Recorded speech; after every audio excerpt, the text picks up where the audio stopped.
Hello, അസ്സലാമു അലൈക്കും. എല്ലാവർക്കും നമസ്കാരം. ഇന്ന് ഞാൻ ഉണ്ടാക്കാൻ പോണത് നമുക്ക് ഗസ്റ്റൊക്കെ വരുമ്പോൾ വീട്ടിൽ ഉണ്ടാക്കി വെക്കാൻ പറ്റിയ ഒരു അടിപൊളി പുഡിങ്ങാണ്. അപ്പോൾ അതെങ്ങനെയാണ് ഉണ്ടാക്കണമെന്ന് നമുക്ക് നോക്കാം. അതിനായിട്ട് ഞാനൊരു 3/4 കപ്പ് കോൺഫ്ലോർ എടുത്തിട്ടുണ്ട്. അതിൽക്കൊരു 1/2 കപ്പ് പഞ്ചസാര ഇട്ട് കൊടുത്തിട്ടുണ്ട്. ഇതിൽ ഒരു 3 കപ്പ് പാൽ ഒഴിച്ചിട്ട് ഇത് നന്നായിട്ടൊന്ന് മിക്സാക്കി എടുക്കണം.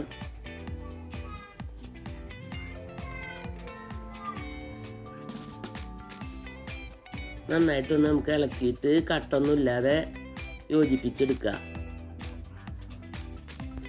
മധുരം കൂടുതൽ വേണ്ടവർക്ക് മധുരം കൂടുതൽ ഇടാം കേട്ടോ. നന്നായിട്ട് ഇളക്കിയിട്ട് മിക്സാക്കുക. ഇത് അടുപ്പത്ത് വെച്ചിട്ട് നമുക്ക് നന്നായിട്ടൊന്ന് കുറുക്കിയെടുക്കാം. കൈവിടാതെ ഇളക്കി കൊടുക്കണം. മീഡിയം ഫ്ലെയിമിൽ വെച്ചിട്ട് നന്നായിട്ട് കുറുക്കിയെടുക്കുക. അപ്പോൾ ഇത് നന്നായിട്ട് കുറുകി വന്നിട്ടുണ്ട്. അധികം കണ്ട് കട്ടിയാക്കണ്ട. ഈ ഭാഗത്തിൽ നമുക്കിത് ഓഫാക്കി വെക്കാം. ഇനി ഇതിലേക്ക് നമുക്ക് ബിസ്ക്കറ്റ് ഇട്ട് കൊടുക്കാം. ഏത് ബിസ്ക്കറ്റ് വേണമെങ്കിലും ഇട്ട് കൊടുക്കാം. ഞാൻ ആരോറൂട്ടും 50-50 ബിസ്ക്കറ്റാണ് ഇട്ട് കൊടുക്കുന്നത്.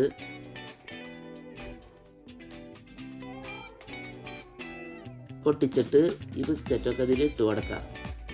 നന്നായിട്ടൊന്ന് ഇളക്കി കൊടുക്കുക.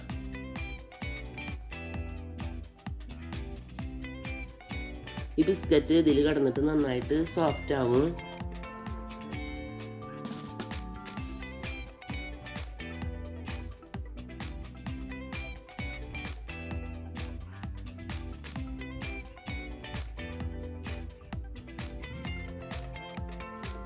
ഇത് നമുക്കൊരു പുഡിംഗ് ട്രേയിൽ ഒഴിക്കാം.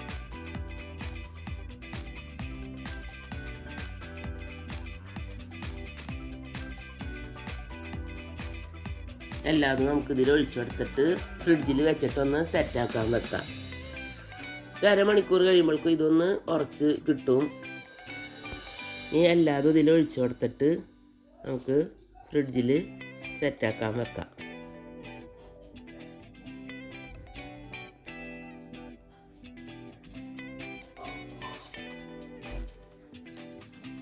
ഒന്ന് നിരത്തി കൊടുക്കുക.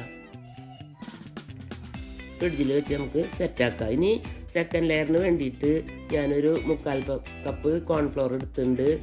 അതിലേക്ക് ഒരു 1/2 കപ്പ് പഞ്ചസാര ഇട്ടിട്ടുണ്ട്.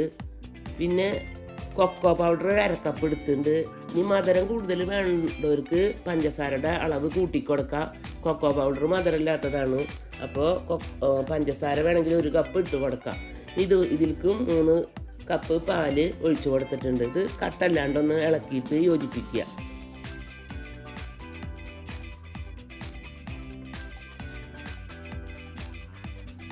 ഇത് നമുക്ക് അടുപ്പത്ത് വെച്ചിട്ട് കുറുക്കിയെടുക്കാം. അടി പിടിക്കാതെ ഇളക്കിയിട്ട് മീഡിയം ഫ്ലെയിമിൽ വെച്ചിട്ട് കുറുക്കിയെടുക്കാം.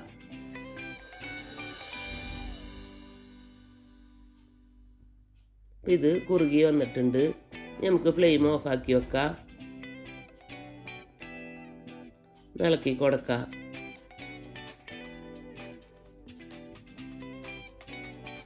ഇനി ഇത് നേരത്തെ നമ്മൾ സെറ്റാക്കി വെച്ച ബിസ്ക്കറ്റിൻ്റെ കൂട്ടിലേക്ക് ഒഴിച്ചു കൊടുക്കാം.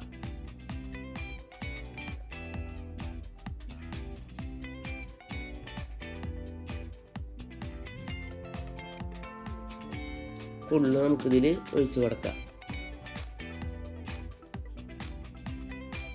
പഞ്ചസാരയുടെ അളവ് നിങ്ങൾക്ക് വേണമെങ്കിൽ കൂട്ടിക്കൊടുക്കാം. കൊക്കോ പൗഡറിൽ മധുരം ഉണ്ടാവില്ല. ഞാൻ മധുരം കുറവ് മാത്രമേ ഇട്ടിട്ടുള്ളൂ. ഇതൊന്നും നമുക്ക് നിരത്തി കൊടുക്കാം.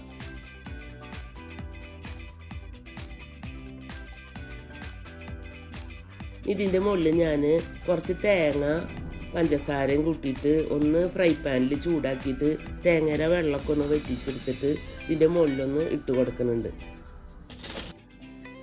ഇനി നിങ്ങൾക്ക് വേണമെങ്കിൽ നട്ട്സ്, ബദാം, പിസ്ത എന്ത് വേണമെങ്കിലും ഇട്ട് കൊടുക്കാം. ഈ തേങ്ങ ഈ ചോക്ലേറ്റ് പൗഡറിൽ ഇങ്ങനെ ഇട്ട് ഇത് കഴിക്കുമ്പോൾ നല്ല ടേസ്റ്റാണ്.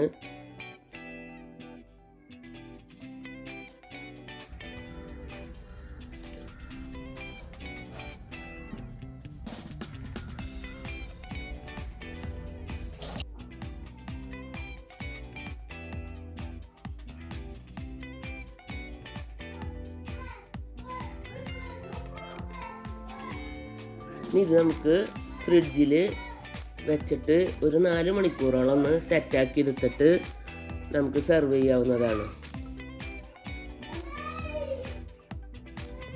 അപ്പോൾ 4 മണിക്കൂർ കഴിഞ്ഞ് ഫ്രിഡ്ജിൽ നിന്ന് എടുത്തപ്പോൾ അത് കട്ട് ചെയ്തെടുത്ത് ബിസ്ക്കറ്റൊക്കെ നല്ല സോഫ്റ്റ് ആയിട്ടുണ്ട്, നല്ല ടേസ്റ്റാണ്. ഇഷ്ടപ്പെട്ടെങ്കിൽ ലൈക്ക് ചെയ്യണം, ഷെയർ ചെയ്യണം, സബ്സ്ക്രൈബ് ചെയ്യണം.